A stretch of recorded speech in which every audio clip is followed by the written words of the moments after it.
सर्वात्मना त्याज्य त्यक्तुम चेन्न शक्यते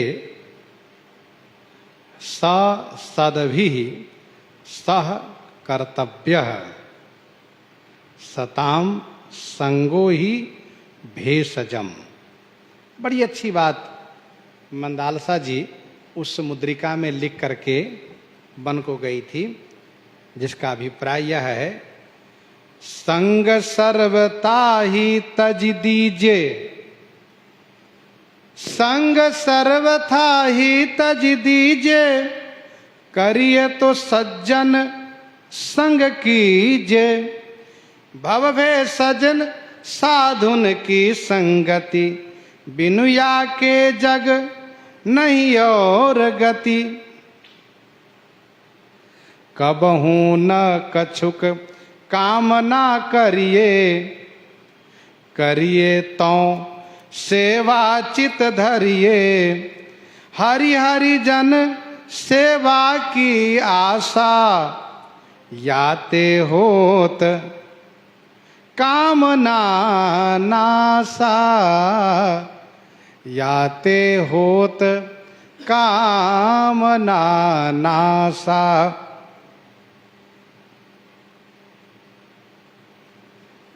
बड़े ही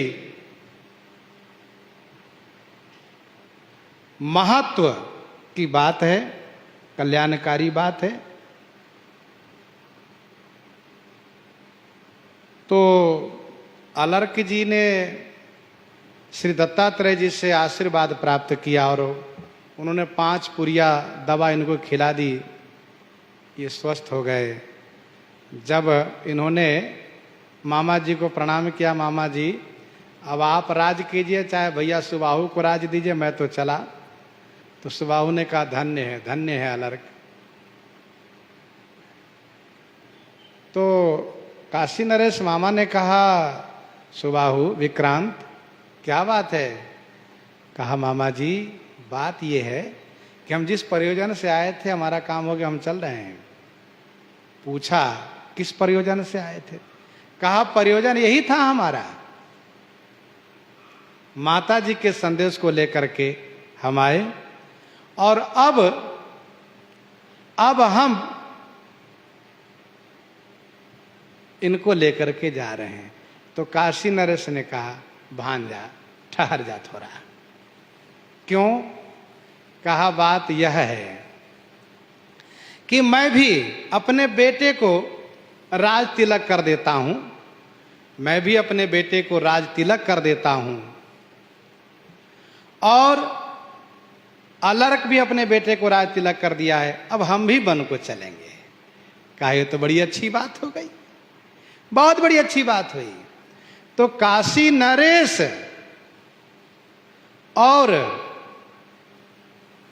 सुबाहु, अलर्क, विक्रांत सब परमार्थ के पथिक बन गए, सब वन की ओर प्रस्थान कर गए।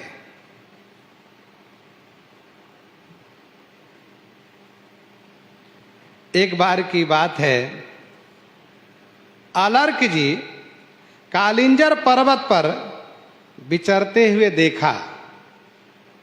एक बार अलर्क जी कालिंजर पर्वत पर विचरते हुए देखा, एक दिव्य सरोवर है और सरोवर के तट पर एक लाश पड़ी है और उसको खाने के लिए 2 पिशाच लड़ रहे हैं। 2 पिशाच लड़ रहे हैं आपस में। इन्होंने पास में जाकर के पूछा, भाई क्या बात है? तो उन दोनों ने कहा लाश एक है, हम चाहते हम खाएं, वे चाहते हम खाएं। तो अलर्क जी ने कहा लड़ो मत आप लोग, आप दोनों लड़िए मत, फिर एक लाश को खा लीजिए और एक मुझे खा लीजिए।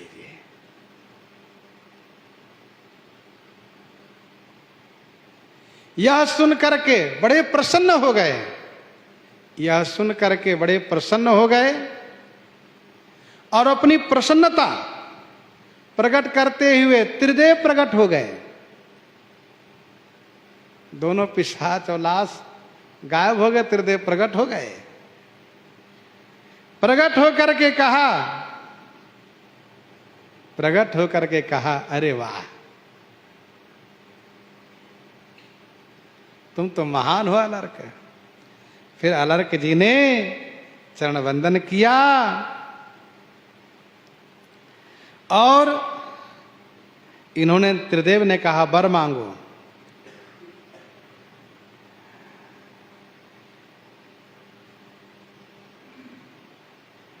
तब श्री अलर्क जी ने कहा, मेरे ऊपर कृपा यह कीजिए कि कोई जीव दुखी न होवे, यही मेरी इच्छा है, मुझे वरदान दीजिए। तब त्रिदेव ने कहा कि जो जीव कर्म करता है उस कर्म के अनुसार उसको कर्म भोग तो भोगना ही पड़ता है, कर्म भोग वे भोगेंगे, लेकिन जो आपके चरित्र को कथन श्रवण करेंगे वे अवश्य संसार से मुक्त हो जाएंगे, वह दुखी नहीं होगा। श्री अलर्क जी कथा में एक बात यह भी कही गई है, क्या? एक बार एक वेद पाठी ब्राह्मण ने इनसे कहा, अलर्क जी आप अपनी आंख दे दीजिए। इन्होंने अपनी आंख निकाल कर दे दी और भगवान की कृपा से फिर से इनकी आंखें हो गई। ऐसे महान पुरुष श्री अलर्क जी। आगे स्वामी श्री नाभा गोस्वामी जी कहते हैं, तीन चरण धूरी मोह भूरी सिरा, जे जे हरि माया तरे, जे जे हरि माया तरे। तीन चरण धूरी मोह भूरी सिर, जे जे हरि माया तरे। तीन चरण धूरी मोह भूरी सिरा। स्वामी श्री नाभा गोस्वामी जी कहते हैं छप्पे के माध्यम से कि उन महापुरुषों की चरण धूरी मोह भूरी सिरा, मेरे सिर पर भूरी माने पर्याप्त प्राप्त होवे, क्योंकि जे जे हरि माया तरे, जे जे हरि माया तरे, जो जो हरि माया से तर गए, मुक्त हो गए, उन लोगों का नाम है श्री ऋभु, इक्ष्वाकु, ऐल, गाधी, रघु, रय जी, गय जी और पवित्र सतधनवा जी,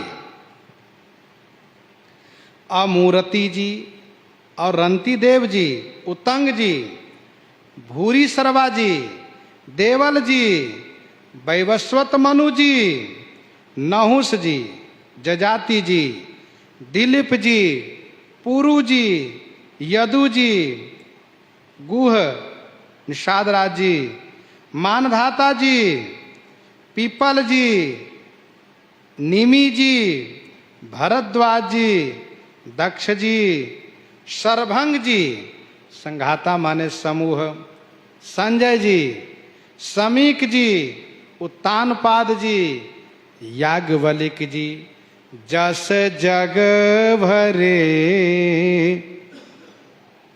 इन सब के जस जगत में भरे हुए हैं।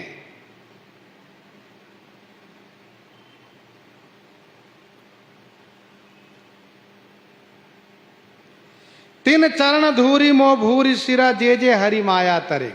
भगवान की माया से तर गए, ये बड़े महान है, क्योंकि भगवान की माया से तर जाना ये बड़ा कठिन काम है, सरल काम नहीं है, आसान काम नहीं है, ये कठिन काम है।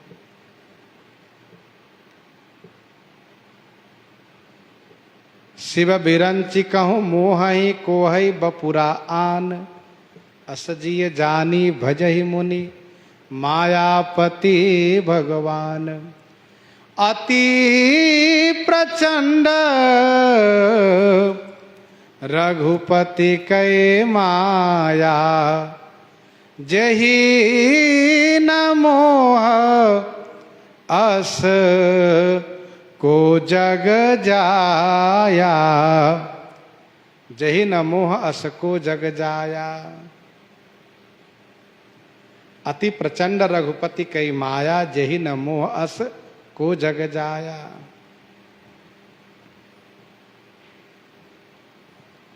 दैवी है सा गुणमयी मम माया दुरत्यया, मामेव ये प्रपद्यन्ते माया में ताम तरन्ति ते। एक बार की बात है, श्री जगन्नाथपुरी में निवास करने वाले एक ब्राह्मण देवता पंडित जी गीता जी का पाठ करते थे, और जब इस श्लोक को पढ़ते थे तो हंसने लगते थे। दैवी है सा गुणमयी मम माया दुरत्यया, हंसने लगते थे और कहते थे देखो भगवान अपनी माया को किस प्रकार से प्रशंसा करते हैं। भला उनकी माया हम जैसे ज्ञानी विद्वान ब्राह्मणों को क्या नुकसान कर सकती, क्या बिगाड़ सकती है? कुछ नहीं। लेकिन ठाकुर जी अपनी माया को ऐसी प्रशंसा कर रहे हैं। दैवी है सा गुणमय अति प्रचंड रघुपति के माया, मम माया दुरत्यया, मामेव ये प्रपद्यन्ते माया मेताम तरन्ति ते। हुआ क्या, एक दिन इन्होंने ब्राह्मणी से कहा, देवी तुम खिचड़ी बनाओ और भगवान को भोग लगाओ, मुझे भूख लगी है, मैं जल्दी से स्नान करके आ रहा हूं। कहा ठीक है स्वामी। गए नहाने के लिए, मारकंडे घाट पर इन्होंने डुबकी लगाई, और डुबकी लगाई जगन्नाथपुरी में, निकल आए काशीपुरी में मणिकर्णिका घाट पर। अरे पूछा लोगों से इसका क्या नाम है इस नगर का? एक काशीपुरी है। तो एक ब्राह्मण भगवान की माया से वहीं तुरंत खड़े हो गए। उन्होंने कहा क्यों पंडित जी बहुत चकपकाए लग रहे हो, क्या बात है, पहली बार आए हो क्या काशी में? कह रहे भैया मैं तो जगन्नाथपुरी के रहने वाला, एक काशी में कैसे आ गया? अच्छा अच्छा, ये काशीपुरी है, काशीपुरी में पढ़ने के लिए लोग आते हैं, आप भी कहीं पढ़ने के लिए आए हो क्या? तो ब्राह्मण ने कहा हाँ पंडित जी लगता है मैं पढ़ने के लिए आया हूं। कहा अच्छी बात, चलो मेरे घर चलो। तो पंडित जी को वे पंडित जी ले गए अपने घर, उनको पढ़ाना लिखाना शुरू कर दिए। पढ़ाना लिखाना शुरू कर दिए। उनकी एक बेटी थी, तो पंडित जी ने सोचा कि एक सुयोग्य वर को हमें ढूंढना ही था, तलाश थी, और एक सुयोग्य ब्राह्मण मिल गए, बहुत सुंदर संजोग बना है, क्यों न मैं इन्हीं के साथ विवाह कर दूं। तो उनके साथ उनका विवाह कर दिया। विवाह होने के बाद बाल गोपाल भी हो गए। लगभग 12 वर्ष तक पंडित जी काशी में निवास किए। यहाँ पर भी अपना गीता पाठ पढ़ रहे हैं, उपनिषद का पाठ कर रहे हैं, और बढ़िया अध्ययन अध्यापन कर रहे हैं, परिवार को भी लालन पालन कर रहे हैं।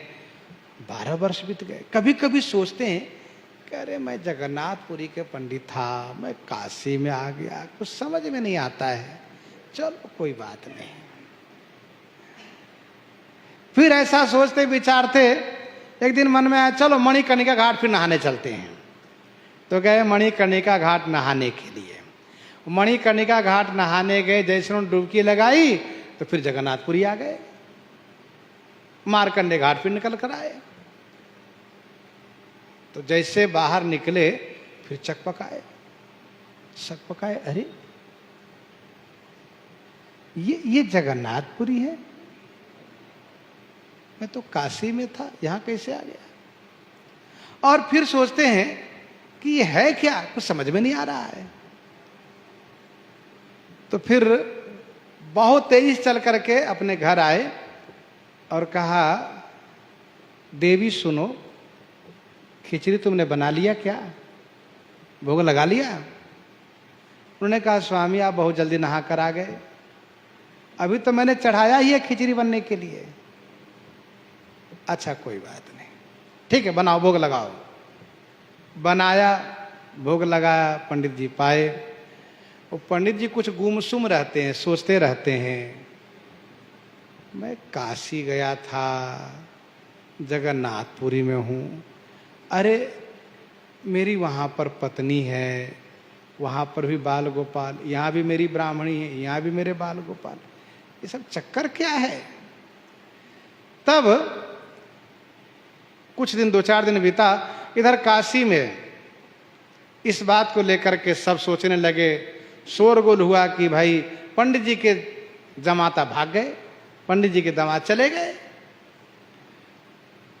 तो काशी से एक पंडित जी आए थे जगन्नाथपुरी, उन्होंने इनको यहां देख लिया। कहा क्यों पंडित जी, काशी छोड़ के कब चले आए? अरे मैं कब काशी गया। अच्छा तो काशी आप कभी गए नहीं? कुछ बोला नहीं इन्होंने। फिर आकर यहां कहा कि सुनिए आपके जमाता तो जगन्नाथपुरी में है।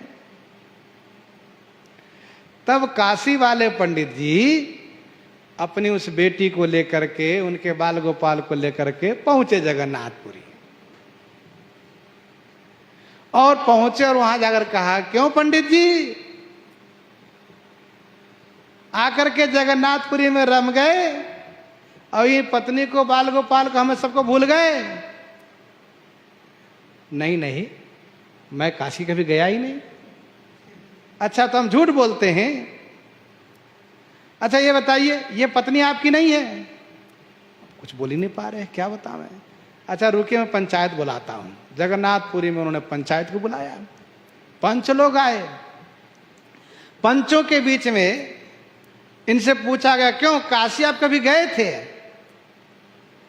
पंडित जी ने कहा थोड़ा थोड़ा याद आ रहा है कि मैं काशी गया था। आपका विवाह हुआ था? कहा हाँ लगता तो सही है, कुछ याद है कुछ भूल गए हैं। ऐसा कहा। तो पंचों ने ये कहा ये बताइए आप गीता पढ़ते हैं क्या? कहा तो गीता जी में कहीं किसी श्लोक को लेकर के कोई तर्क वितर्क तो नहीं करते हैं? तब इन्होंने कहा हाँ महाराज, जब यह श्लोक आता है दैवी है सा गुणमयी मम माया दुरत्यया मामे वे प्रपद्यन्ते माया मेताम तरंती ते, मैं बहुत हंसता हूं, मुझे हंसी आती है। पंचों ने कहा बस यही कारण है। इसके बाद थोड़ी देर में देखते देखते देखते सब खेल समाप्त हो गया, सारी लीला खत्म हो गई। तब इनकी आंखें खुली, कह रहे ये है इनकी माया, माया ने मुझे चक्कर में डाल दिया और देखो कितनी परेशानी हुई। तब गीता जी को प्रणाम किया और बड़े भावपूर्वक पंडित जी ने इस श्लोक को पढ़ा कि प्रभु आप बिल्कुल ठीक कहते हैं, दैवी है सा गुणमयी मम माया दुरत्यया मामे वे प्रपद्यन्ते माया मेताम तरंती ते। कहने का अभिप्राय यह है कि भगवान की माया बड़ी विचित्र है। हम लोग सपनों की दुनिया में बहुत कुछ देखते हैं, एक प्रकार से माया के चक्कर में भटकते रहते हैं। तो जब तक पूर्ण रूप से ज्ञान नहीं होगा तब तक मोह निशा सब शोभ निहारा, देखिए सपना अनेक प्रकारा। यही जग जामिनी जाग ही जोगी, परमार्थी प्रपंच भी होगी, जानिए तब ही जीव जग जागा जब सब विषय विलास विरागा। अब देखिए सपना अनेक प्रकारा में क्या देख रहे, धन धाम धनपुर परिवार सरग नरक जा लग व्यवहारू। देखिए सुनिए, गुनिय मन माही मोह मूल परमारथ नाही, ये सब मोह के मूल है, परमारथ कहीं कुछ भी नहीं है। इस प्रकार से माया की विशेषता को कही गई है। स्वामी नाभा गोस्वामी जी कहते हैं हम इन सब के चरण रज को अपने सिर पर चढ़ाते हैं, जो उनकी दुस्तर माया से मुक्त हो गए हैं, तर गए हैं। वे जब कृपा करेंगे तो हम भी माया से तर जाएंगे, माया से पार हो जाएंगे। इस प्रकार से इन महान पुरुषों का लगभग 30 महापुरुषों का नाम स्वामी नाभा गोस्वामी जी ने लिया है। आगे कुछ लोगों के चरित्र को कवित्व के माध्यम से भी स्वामी प्रियादास जी वर्णन करते हैं। सो धीरे धीरे श्रवण करेंगे। इन्हीं के साथ आज सीताराम सीताराम सीता राम सीताराम सीता